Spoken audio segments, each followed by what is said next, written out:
introduce our next speaker. This is Mr. Keith Kridler. He is a favorite presenter of the Texas Bluebird Society. He is a charter member of the North American Bluebird Society, a co-founder of the Texas Bluebird Society. He and Pauline were instrumental in founding this great organization. And he is also the co-author of the Cornell University's The Bluebird Monitor's Guide, which, I must add, we have a copy of it in the afternoon auction out in the hallway, and it is no longer in print. And so it's a relic out there, guys. This is good stuff. So be sure to bid out there.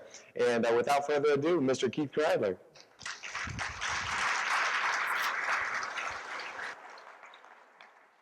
Okay, some of these programs are going to everybody hear me?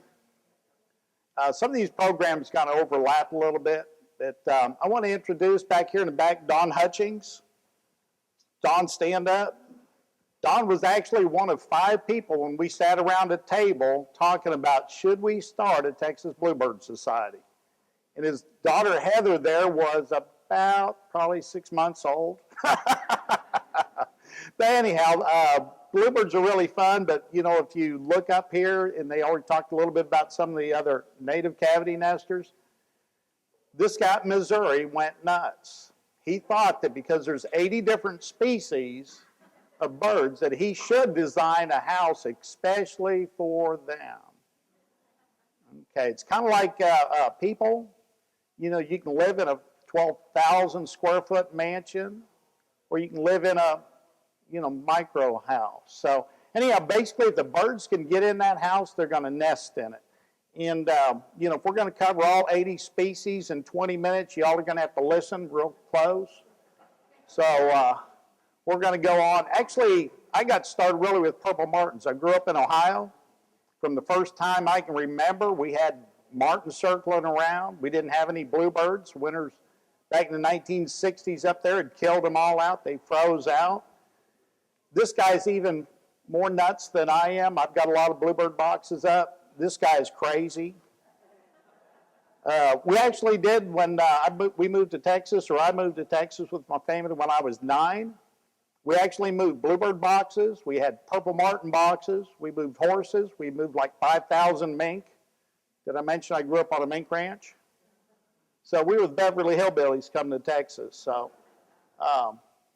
But anyhow, your martins need a big area, but any place that the martin house can sit, you can have bluebirds. Right now, I actually have bluebirds in that box on that martin pole. I don't have martins, I have owls. Really, in East Texas, you really can't have owls and purple martins at the same time. Even though you use double deep boxes, owls are a predator. It's a big issue. Anybody have any black-bellied tree ducks?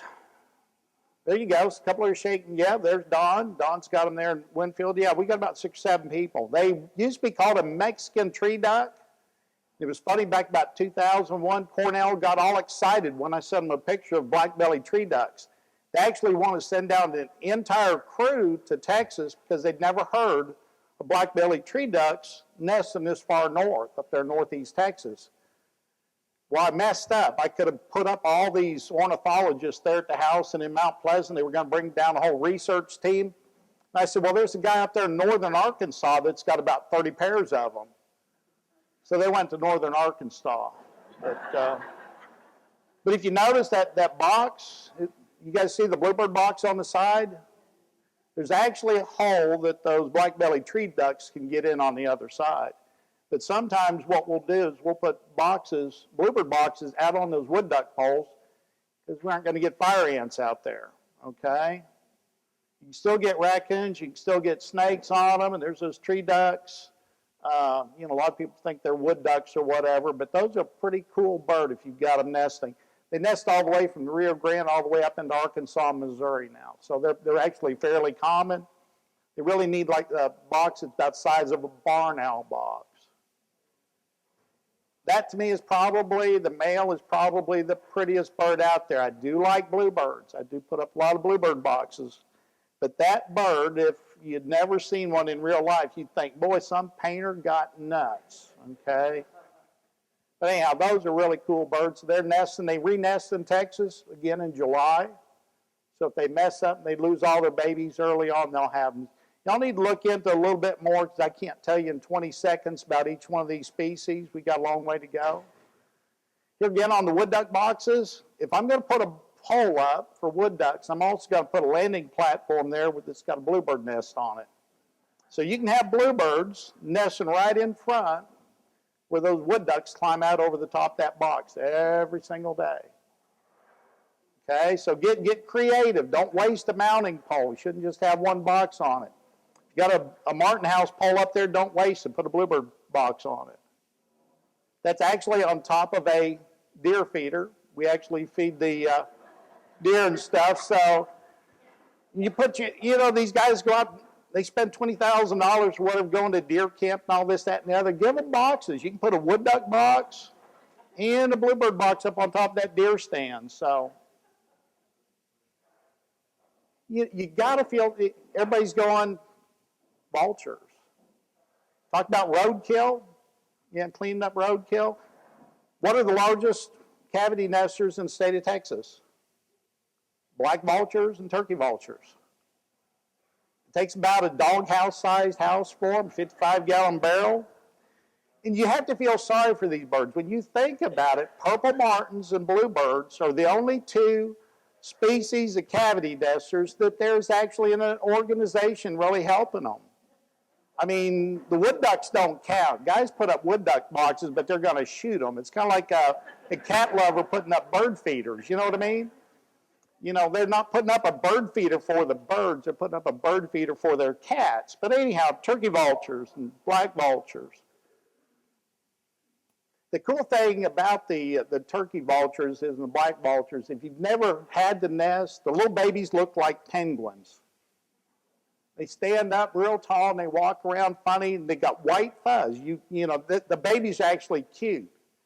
But one of the real reasons you have a hard time getting people to want to band turkey vultures and go out and mess with the turkey vulture nest is that when you go out and pick up a baby turkey vulture or black vulture, their defense is something's going to eat them, okay? So what they do is they vomit on you, okay?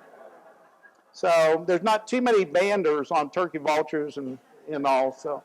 But anyhow, you have to feel sorry. That's the truth. There really aren't very many banders. But anyhow, what comes out at night and flies around? What cavity nester comes out at night? Bats.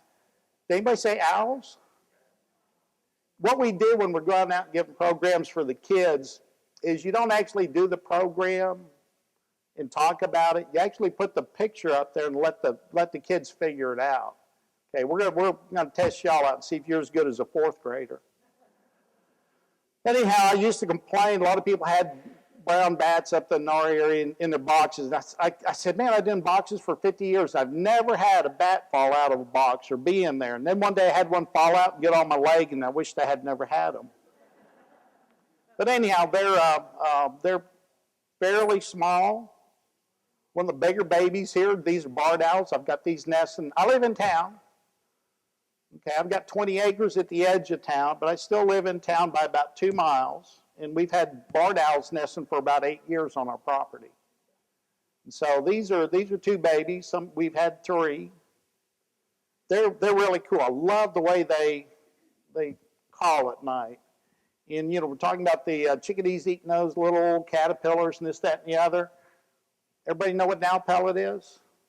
Owls will swallow their food whole. They digest it, and then they burp it back up, and they spit out this pellet, because that's not going to fit going through their digestive system. When you think about those 2 baby owls, they're eating several gophers or several mice or several rats every single day as they're growing up. Think about a baby bluebird, how often they're feeding. This is actually over near Don's house. This is under the overpass there on Tumco land. And there were about 75 of those owl pellets under one nest. And the science teachers were going over there and picking those up and bleaching them for the kids, because those are worth $10 a piece. So I told them where those owl pellets were, and they went over and stole them all. But each one of those is one pocket gopher. There's your barn owl. Those will nest right in town. They've got them nesting in most of the cities around there. If you got a hole in the side of a barn, big hollow tree, they'll nest in there. But barred owls eat barn owls. Great horned owls kill and eat barred owls. So it's a bird eat bird world out there. You kind of wonder after a while why some of these are endangered. Barn owls are really cool. This is one of the birds there that's on every continent.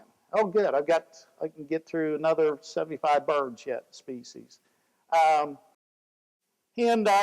got the downy woodpeckers and red-headed woodpeckers. How many species of woodpeckers do we have? We're not going to cover them all here in the state of Texas. But these will all hammer out your bluebird boxes. And when I have a woodpecker or a squirrel that eats out one of the box entrance holes, I leave it for that season and see if they'll come back and nest. I've actually had three pairs of red-headed woodpeckers lay eggs over the years. Yellow-shafted flicker, that's one that goes out to those $1 million homes on the lake and hammer out all that redwood and that cedar there. You know, if you cut down all the dead trees around your house at the lake, and then you build this big house out of dead wood, that's a great big dead tree to them. Don't hammer those holes in it. They called it a yellowhammer.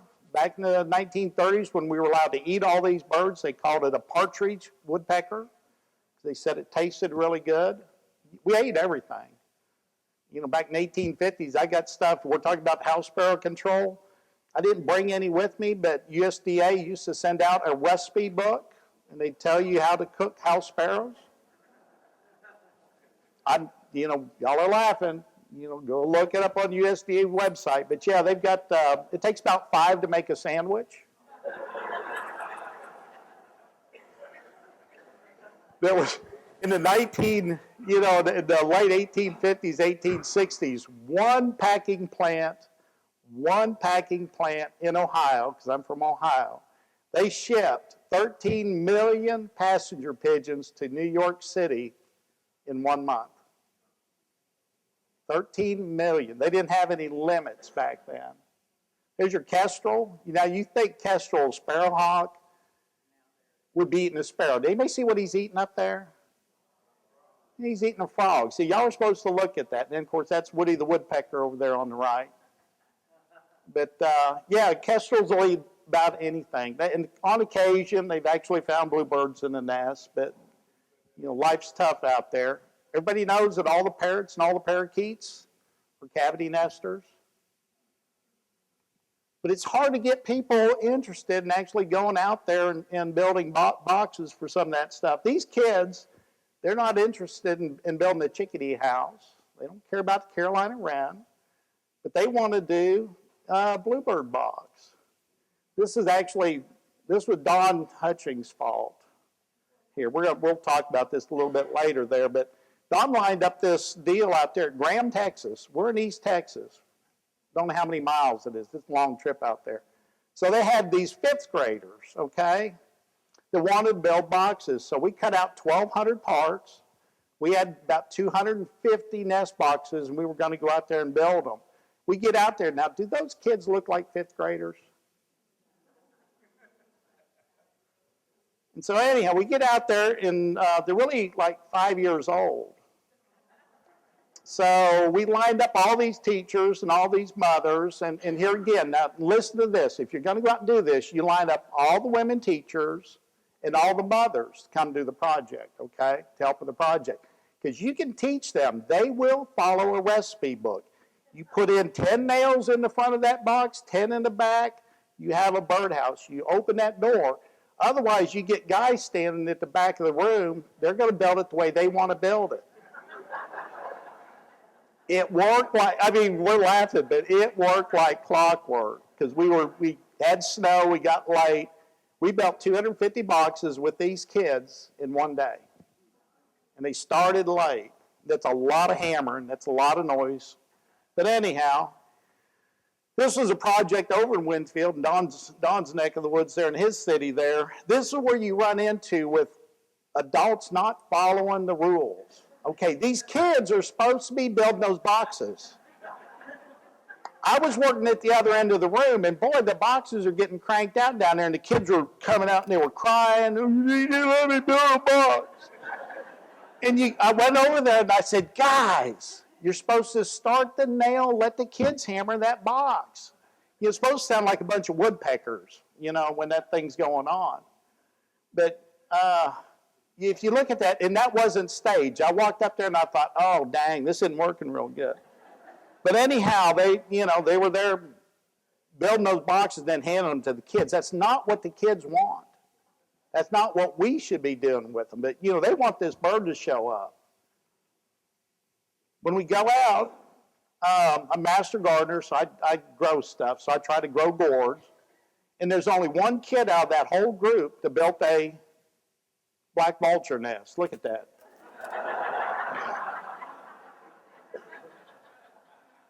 But we've been doing this so long that when we went out, I did a group of 60 kids. Out of the 60 kids, 6 of the mothers said that I remember building a Bluebird box with you when I was their age. If I end up doing one, because, Grandma says that you helped her build a box. So this is gonna end at some time. But it got, Don and I would collect wood and we'd cut out parts and we'd go do this all the time there in East Texas. But it got to the point where we couldn't get enough lumber. And so what I did was, guys, think about this. So I bought my wife a new car, right? You wonder why I bought her a new car. That way I could go buy a $20,000 sawmill. And she wouldn't get too mad about it. So we cut up our own logs and lumber now. But anyhow, there's a few of the kids there, just one little group. What you run into, and this is what we're really getting into as society, is look at all the kids. Now, every child was supposed to bring one of their parents to come help. So when we do this is what we end up with. And it's scary to me. Of course, I grew up around construction, in a construction company, construction family. But we'll have a lot of guys that'll come in that are in their 30s, have 2 kids, and they say, my mom never let me, pick up a hammer. I've never driven a nail in my life. Can you help my kids build boxes? There's your Carolina chickadee. They do eat, the caterpillars really early on. There's some of those eggs. Talk about the size of your little pinky. Look at the nest. They pull that fur and hair out. Now, chickadees are really good moms. If she's got time, if she just leaves that nest on her own, she'll take that fur and she'll cover up and hide those eggs. So you can open up that box and you don't think you've got eggs, you don't think you've got eggs, you don't think you've got eggs. But if she's been leaving that nest, when you go out, she'll have those covered up and those babies will hatch before you even knew there was an egg laid. So you have to be careful looking at a nest that you may think is old. And you can't be a bird expert without getting birds to nest where you want them to nest. Okay, so you build this little bitty birdhouse, a 3-inch square. That's a Campbell's soup can. Okay, that's that little 10-ounce can that's only 2 inches in diameter. Chickadees and tufted titmice get forced out of the big Bluebird boxes by bluebirds in our area. I put up 4 of these on 20 acres. I got 3 nests of the Carolina chickadees to nest down in those cans. So, they got some nest liners over there, but that's in a Campbell's soup can. Now, let me see if I can back up. I was going to take this picture and send that to Campbell's and say, look, I opened up that vegetable vegetarian, and I think I got chicken noodle in here. But, with the way Facebook and Twitter and all this stuff goes, I figured I'd end up with news trucks and everything else there at the house. So sometimes it's better up to let things go. But a lot of times you'll see the chickadees in our area, they'll nest in 2-inch pipe. If you go out, you can find them nesting in the chain link fence tops if something's off. But they nest in anything really tiny and small so they can get away from the bluebirds because they're going to get kicked out. This is what they usually get forced into. And all the birds are looking for a black hole, that black cavity to nest in. Tufted titmouse, isn't it cute? Basically these birds that feed, the cavity nesters, are really, really tame. This is really not that hard to teach them to come to your hand. There's some titmouse eggs, and here again there's a bluebird that's taken over that nest. There's one bluebird egg in there.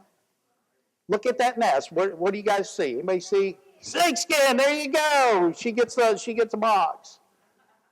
There's the babies. Okay, now if you look at this nest, let's back up. That's a tufted titmouse nest. It looks like a Carolina wren nest. Okay, that's a titmouse nest. Those are titmouse babies in a chickadee nest. So that chickadee built that whole nest, got it all ready to go, and then that female titmouse threw the chickadees out. So they toss them around. Okay, this Scotty Scott, this guy there, Mount Pleasant. You remember how rare those brown-headed nuthatches are. They're very, very rare, very rare. I was driving by his house, and I got out and I was taking some photos because he had some plants growing around the side of the house there of his. He lived way out in the sticks, way at the end of a blacktop road. He's kind of an eccentric man.